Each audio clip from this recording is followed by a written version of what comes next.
Hello दोस्तों, स्वागत है आपका अभिनंदन स्टडी पॉइंट चैनल पर। जैसा कि आपको पता है, डेली सुबह 7 बजे करंट अफेयर्स की क्लास होती है, जिसमें मैं आपको नेशनल और इंटरनेशनल सभी महत्वपूर्ण प्रश्नों को कवर कराता हूं, जो आपके एग्जाम में एज इट इज देखने को जरूर मिलेंगे। आप इस क्लास को लास्ट तक देखिए, आपको बहुत कुछ सीखने को जरूर मिलेगा।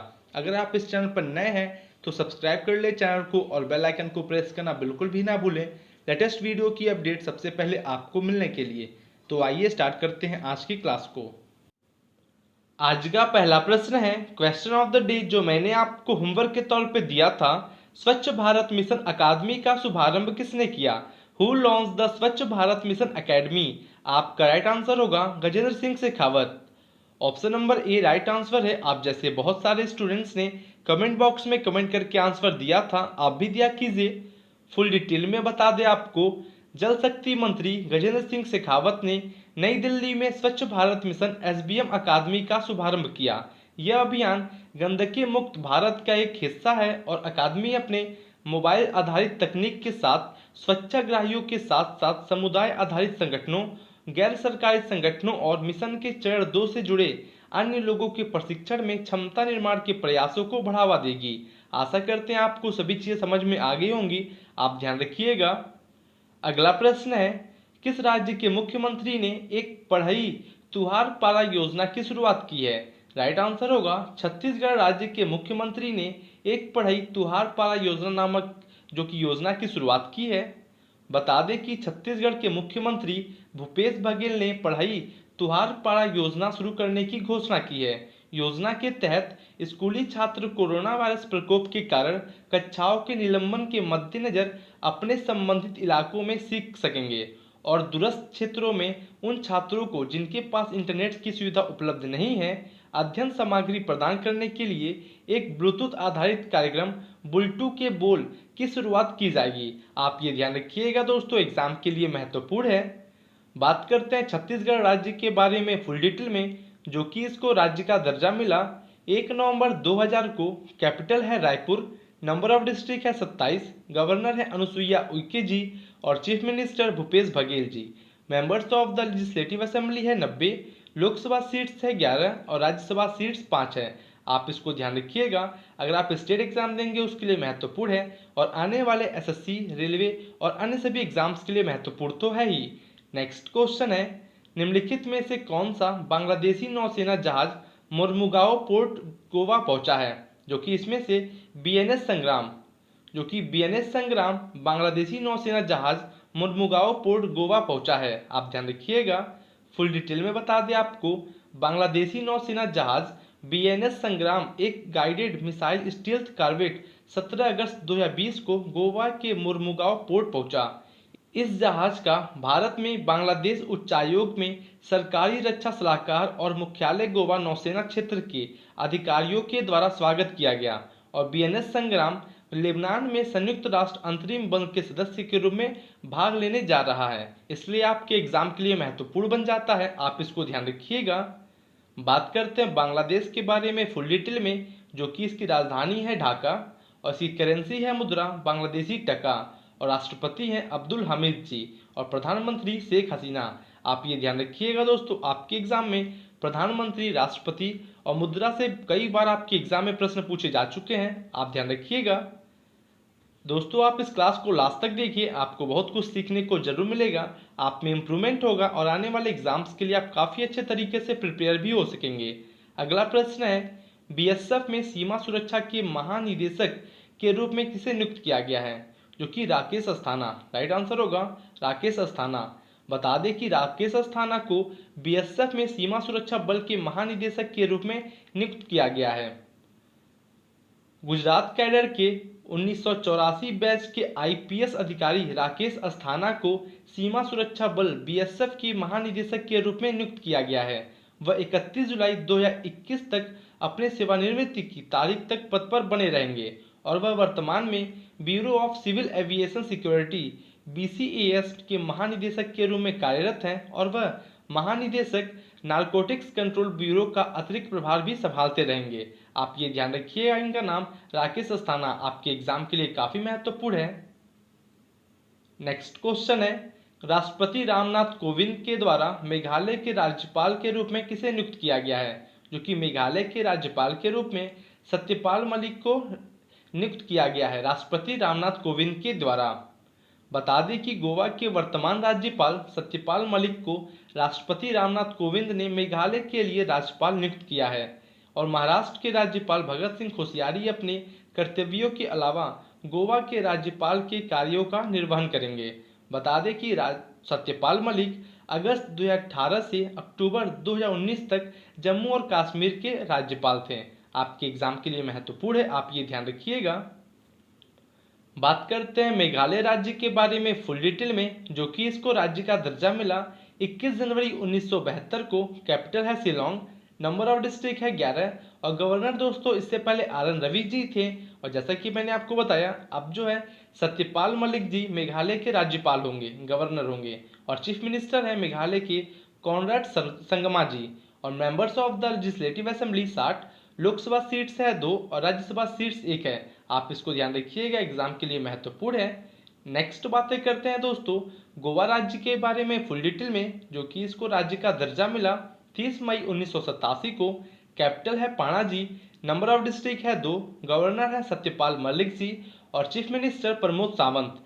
Members of the legislative assembly 40 और लोकसभा सीट्स 2 और राज्यसभा सीट्स 1 है। आप इसको ध्यान रखिएगा, एग्जाम के लिए महत्वपूर्ण है। दोस्तों आपको बता दें, डेली में करंट अफेयर्स के साथ साथ स्टैटिक जीके को भी कवर करता हूं, ताकि आपके एग्जाम में प्रश्न कहीं से बने आप आसानी से सही प्रश्नों को कर सकें। अगला प्रश्न है, HDFC बैंक ने सौर्य किसान गोल्ड कार्ड नामक एक कृषि ऋण की पेशकश की है। सौर्य किसान गोल्ड कार्ड कितने रुपए के बीमा कवर के साथ आएगा? जो कि यह 10 लाख रुपए के बीमा कवर के साथ आएगा। Option number D right answer होगा। बता दें कि HDFC बैंक ने सौर्य किसान गोल्ड कार्ड नामक एक कृषि ऋण की क्या है पेशकश की है। यह 45 लाख सैन्य और अर्धसैनिक पेशेवरों परिवार की कृषि जरूरतों को पूरा करने के लिए लक्षित है और यह सौर्य किसान गोल्ड कार्ड 10 लाख रुपए के बीमा कवर के साथ आएगा और यह कार्ड फसल के उत्पादन, फसल के बाद रखरखाव और उपभोग की जरूरतों के लिए वित्त भी प्रदान करेगा। आप ये ध्यान रखिएगा दोस्तों, एग्जाम के लिए महत्वपूर्ण है। आपको बता दें, जितने भी क्वेश्चन मैं आपके लिए लेकर आता हूं सभी टॉप लेवल के क्वेश्चन होते हैं, जो आपके एग्जाम में एज इट इज देखने को जरूर मिलेंगे। आप इस क्लास को डेली जरूर ज्वाइन करें। नेक्स्ट क्वेश्चन है, क्लो मैककार्डेल ने अपना 35वां सफर करने के बाद इंग्लिश चैनल में सबसे अधिक तैरने का पुरुषों का विश्व रिकॉर्ड तोड़ दिया है। वह किस देश से हैं? जो कि वह ऑस्ट्रेलिया से संबंधित हैं। Option number B right answer होगा। बता दें कि ऑस्ट्रेलियाई तैराक क्लो मैककार्डेल ने अपना 35वां सफर करने के बाद इंग्लिश चैनल में सबसे अधिक तैरने का पुरुषों का विश्व रिकॉर्ड को तोड़ दिया है। 16 अगस्त 2020 को मैककार्डेल ने दक्षिण से पूर्व इंग्लैंड में डोवर से उत्तरी फ्रांस के बीच लगभग 35 किलोमीटर की तैराकी 10 घंटे और 40 मिनट में पूरी की और यह 16 दिनों में चैनल की उनकी चौथी क्रॉसिंग थी। आप ये ध्यान रखिएगा, इनका नाम दोस्तों क्लो मैककार्डेल और यह जो है किस देश से संबंधित है? ऑस्ट्रेलिया। आपके एग्जाम में देखने को जरूर मिल सकता है, इस टाइप के प्रश्न आपके एग्जाम में बहुत ज़्यादा पूछे जाते हैं। बात करते हैं ऑस्ट्रेलिया के बारे में फुल डिटेल में, जो कि ऑस्ट्रेलिया एक सॉवरेन कंट्री है, कंप्राइज करता है ऑस्ट्रेलियन कॉन्टिनेंट के मेनलैंड को और यह जो है तस्मानिया और न्यूमरस के स्मॉलर आइसलैंड में से एक है और यह लार्जेस्ट कंट्री है ओशिनिया में और यह वर्ल्ड का 6th लार्जेस्ट कंट्री है बाई टोटल एरिया। आप ये ध्यान रखिएगा, महत्वपूर्ण है एग्जाम के लिए। कैपिटल है ऑस्ट्रेलिया की कैनबरा, मोनार्क है एलिजाबेथ द्वितीय और दोस्तों आपको बता दें गवर्नर है जनरल डेविड हर्ले जी और प्राइम मिनिस्टर स्कॉट मॉरिसन और करेंसी है ऑस्ट्रेलियन डॉलर। आप इसको ध्यान रखिएगा, एग्जाम के लिए महत्वपूर्ण है। अगला प्रश्न है, जारी नाइट फ्रैंक के साथ एक सर्वेक्षण के अनुसार विलासिता आवासीय संपत्तियों की वार्षिक मूल्य प्रशंसा के मामले में विश्व स्तर पर बेंगलुरु की रैंक क्या है? जो कि विश्व स्तर पर बेंगलुरु की रैंक है 26वां। Option number C right answer होगा। फुल डिटेल में बता दें आपको, मुंबई और दिल्ली को हराकर बेंगलुरु अब भारत में सबसे तेजी से बढ़ता विलासिता आवासीय बाजार बन गया है और यह दुनिया में 26वें स्थान पर है। बता दें आपको, नाइट फ्रैंक के एक सर्वेक्षण के अनुसार बेंगलुरु विलासिता आवासीय संपत्तियों की वार्षिक मूल्य बढ़ोतरी के मामले में वैश्विक स्तर पर 26वें स्थान पर है और वहीं prime global cities index Q2 2020 report में दिल्ली 27वें स्थान पर जबकि मुंबई 32वें स्थान पर रहा है। आप दोस्तों इसको ध्यान रखिएगा, आपके एग्जाम में रैंकिंग से बहुत सारे प्रश्न पूछे जाते हैं, आप ध्यान रखिएगा इसको। दोस्तों अगर आपको क्लास अच्छी लग रही हो तो लाइक करें, कमेंट करें और शेयर जरूर करें। अगर आप इस चैनल पर नए हैं तो सब्सक्राइब कर ले चैनल को और बेल आइकन को प्रेस करना बिल्कुल भी ना भूलें लेटेस्ट वीडियो की अपडेट सबसे पहले आपको मिलने के लिए। नेक्स्ट क्वेश्चन है, निम्नलिखित में से किसने ताइवान को नवीनतम मॉडल F-16 जेट को बेचने के लिए एक समझौते पर हस्ताक्षर किए हैं, जो कि ये किसने किया है? अमेरिका ने। बता दें कि अमेरिका ने ताइवान को नवीनतम मॉडल F-16 जेट को बेचने के लिए एक समझौते पर हस्ताक्षर किए हैं। वॉशिंगटन और बीजिंग के बीच जारी तनाव के बीच अमेरिका ने ताइवान को नवीनतम मॉडल F-16 जेट के 66 जेट बेचने के लिए एक समझौते पर हस्ताक्षर किए हैं। F-16 जेट को लॉकहीड मार्टिन कॉर्प ने बनाया है और यह बिक्री पहली बार 2019 में हुई थी और कथित तौर पर 2026 के लिए अंत तक पूरी हो जाएगी। आप इसको ध्यान रखिएगा। बता दें कि घोषणा के हिस्से के रूप में ताइवान को 90 जेट बेचे जाएंगे। दोस्तों आप इसको ध्यान रखिएगा, एग्जाम के लिए महत्वपूर्ण है। जितने भी इंटरनेशनल प्रश्न बनते हैं आपके एग्जाम के लिए काफ़ी महत्वपूर्ण हो जाते हैं। बात करते हैं यूएसए के बारे में फुल डिटेल में, जो कि इसकी कैपिटल है वॉशिंगटन DC। प्रेसिडेंट है डोनाल्ड ट्रंप और vice president Mike Pence. House speaker है नैन्सी पेलोसी। चीफ जस्टिस हैं जॉन रॉबर्ट्स और लेजिस्लेचर है कांग्रेस, जहां पर अपर हाउस को सीनेट और लोअर हाउस को हाउस ऑफ रिप्रेजेंटेटिव्स बोलते हैं। और यूएसए की करेंसी है यूनाइटेड स्टेट्स डॉलर। दोस्तों आप इसको ध्यान रखिएगा। बता दें कि अपर हाउस जो कि सीनेट बोलते हैं और लोअर हाउस को हाउस ऑफ रिप्रेजेंटेटिव्स। आपके एग्जाम में ये प्रश्न बहुत बार पूछा जा चुका है, आप इसको ध्यान रखिएगा। बता दें कि कोई भी कंट्री आपके न्यूज़ में है, करंट में है, तो उसकी currency, capital, prime minister, president से बहुत सारे प्रश्न पूछे जाते हैं, आप ध्यान रखिएगा। अगला प्रश्न है, इंडियन सुपर लीग अपने 7वें संस्करण में निम्न में से किस स्थान पर खेला जाएगा? जो कि यह राइट आंसर होगा आपका ऑप्शन नंबर डी, ABC सभी। बता दें कि इंडियन सुपर लीग अपने 7वें संस्करण में Jawaharlal Nehru stadium, GMC athletic stadium और तिलक मैदान स्टेडियम, इन तीनों जगहों पर क्या है खेला जाएगा। फुल डिटेल में बता दें, नवंबर 2020 से शुरू होने वाले सीजन 2020 से 21 के लिए इंडियन सुपर लीग का गोवा में मंचन किया जाना है और यह ISL इंडियन सुपर लीग अपने 7वें संस्करण में तीनों स्थान, जैसे कि पहला है Jawaharlal Nehru stadium, GMC athletic stadium और तिलक मैदान स्टेडियम, वास्को में क्या है खेला जाएगा। और ATK और चेन्नईयन FC के बीच पिछले सीजन का फाइनल मैच जो मैच था दोस्तों, मार्च 2020 में फतोरदा में कोरोना वायरस के प्रकोप के कारण अकेले में हुआ था। आपके ध्यान रखिएगा, एग्जाम में पूछा जा सकता है। अगला प्रश्न है, निम्नलिखित में से किसने अपने मुंबई के होटलों के लिए सौर ऊर्जा की आपूर्ति के लिए टाटा पावर के साथ हाथ मिलाया है? जो कि इंडियन होटल्स कंपनी लिमिटेड ने अपने मुंबई के होटलों के लिए सौर ऊर्जा की आपूर्ति के लिए टाटा पावर के साथ हाथ मिलाया है। इंपॉर्टेंट है एग्जाम के लिए। बता दें कि इंडियन होटल्स कंपनी लिमिटेड ने अपने मुंबई के होटलों के लिए सौर ऊर्जा की आपूर्ति हेतु टाटा पावर के साथ हाथ मिलाया है। यह स्थायी और लागत कुशल व्यावसायिक प्रथाओं को पर ध्यान केंद्रित करने की रणनीति का एक हिस्सा है और यह टाटा पावर लिमिटेड की पूर्ण स्वामित्व वाली कंपनी TP किरनाली सोलर लिमिटेड के साथ सौर ऊर्जा खरीद पर इस समझौते पर दोस्तों कंपनी ने क्या किया है, एक हस्ताक्षर किए हैं। आप समझ गए होंगे, ध्यान रखिएगा। दोस्तों मैं इतना फुल डिटेल में इसलिए बात करता हूं ताकि आपके एग्जाम में प्रश्न कहीं से बने, आप आसानी से सही प्रश्नों को कर सकें। बात करते हैं महाराष्ट्र राज्य के बारे में फुल डिटेल में, जो कि इसको राज्य का दर्जा मिला 26 जनवरी 1950 को। कैपिटल है मुंबई, नंबर ऑफ डिस्ट्रिक्ट है 36, गवर्नर है भगत सिंह कोश्यारी जी और चीफ मिनिस्टर उद्धव ठाकरे और लोकसभा सीट से 48 और राज्यसभा सीट 19 है। आप इसको ध्यान रखिएगा, आने वाले सभी एग्जाम्स के लिए काफ़ी महत्वपूर्ण है। नेक्स्ट क्वेश्चन है, प्रथम विश्व सौर प्रौद्योगिकी शिखर सम्मेलन का उद्घाटन भाषण कौन देगा? जो कि उद्घाटन भाषण देंगे prime minister Narendra Modi ji. Option number D right answer होगा। बता दें कि प्रथम विश्व सौर प्रौद्योगिकी शिखर सम्मेलन का उद्घाटन भाषण प्रधानमंत्री नरेंद्र मोदी देंगे। फुल डिटेल में बता दें, प्रथम विश्व सौर प्रौद्योगिकी शिखर सम्मेलन अंतर्राष्ट्रीय सौर गठबंधन आईएसए द्वारा 8 सितंबर 2020 को एक आभासी मंच पर आयोजित किया जाएगा और प्रधानमंत्री नरेंद्र मोदी प्रथम विश्व सौर प्रौद्योगिकी शिखर सम्मेलन के उद्घाटन भाषण देंगे। और इस आयोजन का उद्देश्य अत्याधुनिक तकनीकों के साथ साथ अगली पीढ़ी की तकनीकों पर प्रकाश डालना है। आप समझ गए होंगे, ध्यान रखिएगा। नेक्स्ट क्वेश्चन है, नगर वन या शहरी वन योजना किस देश के कितने शहरों में वन बनाने की परिकल्पना करती है? जो कि है 200, राइट आंसर होगा 200, जो कि देश के 200 शहरों में वन बनाने की परिकल्पना करती है नगर वन या शहरी वन योजना।